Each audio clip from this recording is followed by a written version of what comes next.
Olá pessoal, tudo bom com vocês? Aqui quem fala é a professora Juliane Terra do canal Estude Passe e hoje nós vamos continuar a nossa playlist sobre literatura e o nosso assunto de hoje é quientismo. Vamos nessa?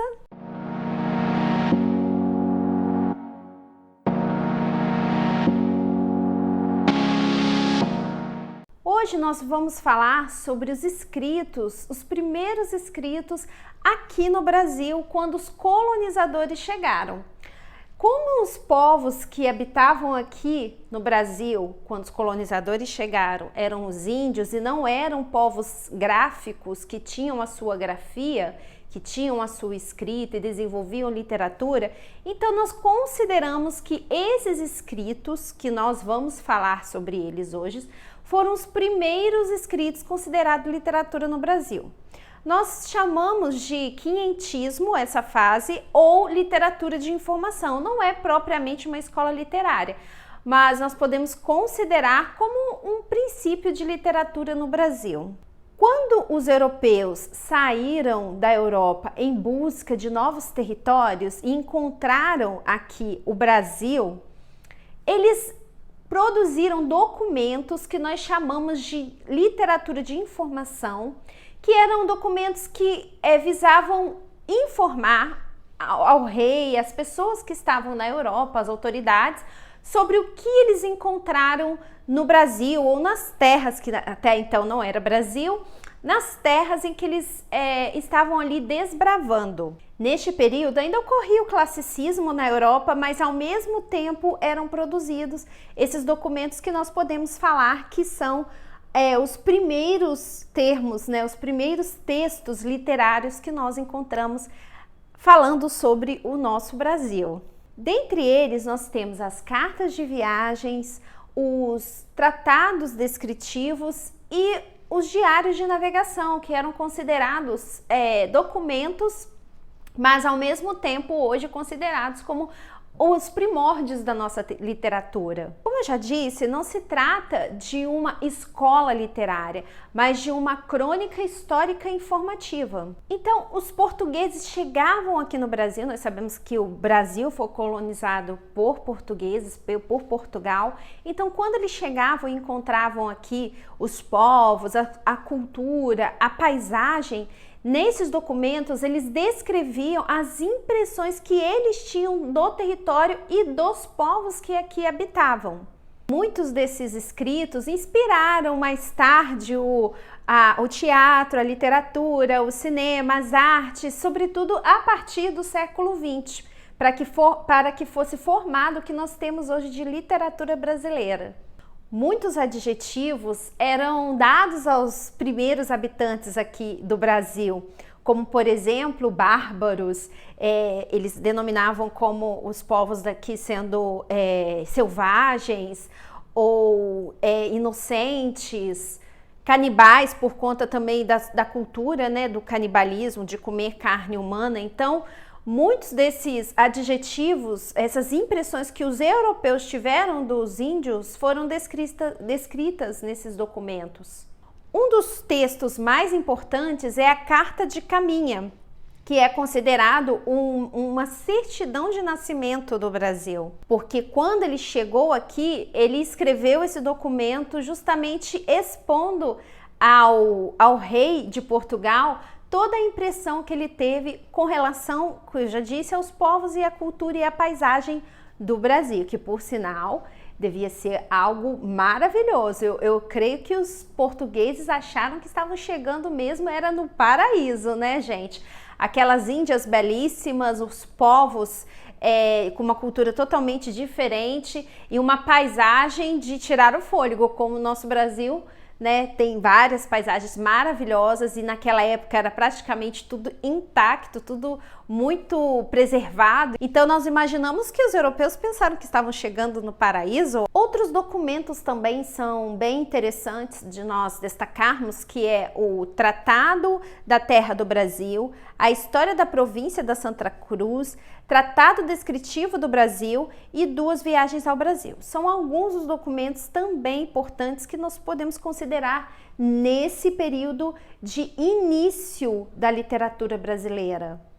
É importante destacar também que neste período houve um conflito entre o homem branco e o índio, por conta do conflito de interesses e do conflito também de cultura, porque o europeu chegava ao Brasil com a sua cultura e queria impor a sua cultura ao índio, e o índio resistia à imposição da cultura dos portugueses.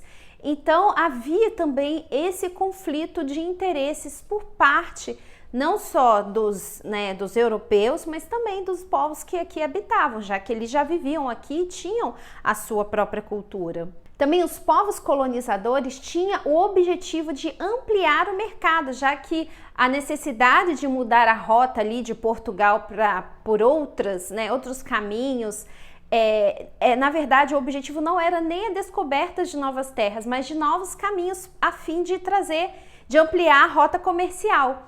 Porém, eles descobriram o Brasil e nisto também viram uma grande oportunidade de expandir a sua economia, o mercado mesmo, o mercado econômico.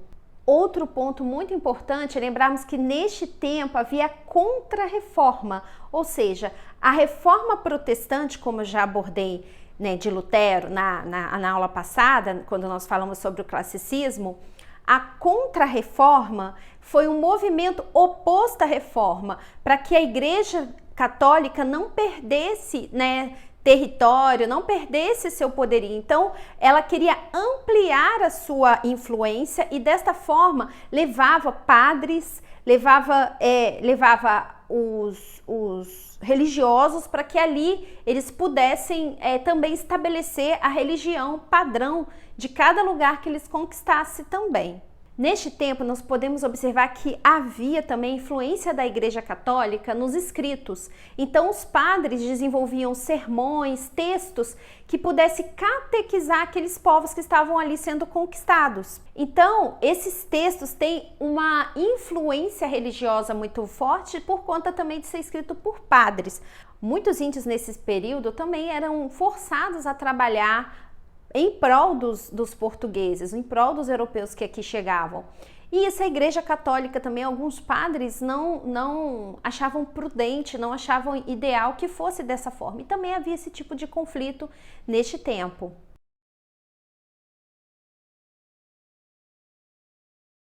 Vamos agora falar sobre os autores importantes desse tempo. Nós temos Pero Vaz de Caminha, que foi o autor da carta, a famosa carta que serve como um registro do Brasil, uma certidão de nascimento, como eu já disse. Ele era o escrivão-mor da esquadra de Pedro Álvares Cabral. E esta carta ela foi enviada a Dom Manuel de Portugal para que ele tivesse conhecimento das conquistas dos europeus em territórios, em novos territórios. E foi um documento registrado em seu nome, e pelo documento, pela forma de escrever, pela erudição, nós vemos que se tratava de um autor bastante culto, bastante experiente na área de escrita, de literatura mesmo. Temos também um outro autor que é Pedro Magalhães Gândolfo, que também foi muito importante para o registro das primeiras impressões a respeito do Brasil. Era professor de latim e esteve no Brasil entre 1565 a 1570, ou seja, 5 anos no Brasil. Ele escreveu o Tratado da Terra do Brasil em 1570 e História da Província de Santa Cruz em 1576.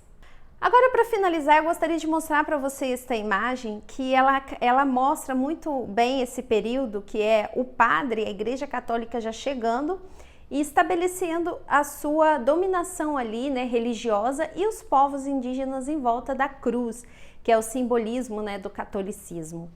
Então, gente, eu vou ficando por aqui. Esse foi o nosso assunto de hoje. Nós vamos continuar aí a nossa playlist de literatura. Agora vamos falar sobre a literatura do Brasil. Até então estávamos falando da literatura portuguesa, agora estamos adentrando aí na nossa literatura brasileira. Eu espero que você tenha gostado, que você tenha entendido, busque leituras, pesquise um pouco mais sobre esse período, para que você esteja preparado aí para talvez um vestibular, um concurso, seja lá qual for o seu objetivo, que você possa estar pronto e saiba um pouquinho mais sobre esse período da história e da literatura do Brasil. Então, gente, ó, beijo e até a próxima!